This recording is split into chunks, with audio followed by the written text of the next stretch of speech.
ಎಲ್ಲ ಕೊಪ್ಪಳ ಜನತೆಗೆ ನಮ್ಮ ನಮಸ್ಕಾರಗಳು. ನಾನು ನಳಿನ್ ಅತುಲ್, ನಿಮ್ಮ ಜಿಲ್ಲಾಧಿಕಾರಿಗಳು.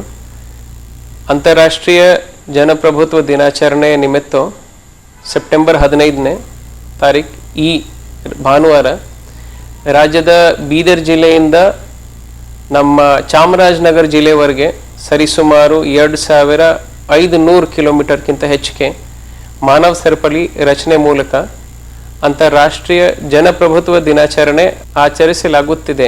ನಮ್ಮ ಜನಪ್ರಭುತ್ವವು ಸಮಾನತೆ, ಸ್ವಾತಂತ್ರ್ಯ ಮತ್ತು ಏಕತೆಯ ಭದ್ರ ಬುನಾದಿ ಮೇಲೆ ನಿಂತಿದೆ.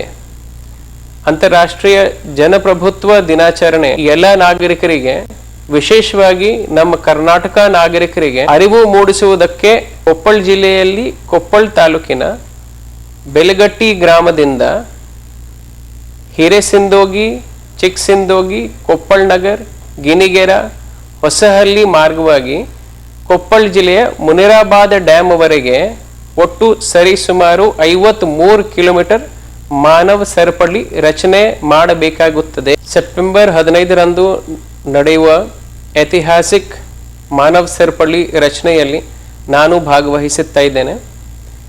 ನಮ್ಮೊಂದಿಗೆ ತಾವುಗಳು ಸಹ ಭಾಗವಹಿಸಿ ಕೊಪ್ಪಳ ಜಿಲ್ಲೆಯಲ್ಲಿ ಮಾನವ ಸರಪಳಿ ಕಾರ್ಯಕ್ರಮವು ಯಶಸ್ವಿಗೊಳಿಸಿ ಜನಪ್ರಭುತ್ವ ಆಶಯಗಳನ್ನು ಈಡೇರಿಸೋಣ. ಧನ್ಯವಾದಗಳು. ಜೈ ಹಿಂದ್, ಜೈ ಕರ್ನಾಟಕ.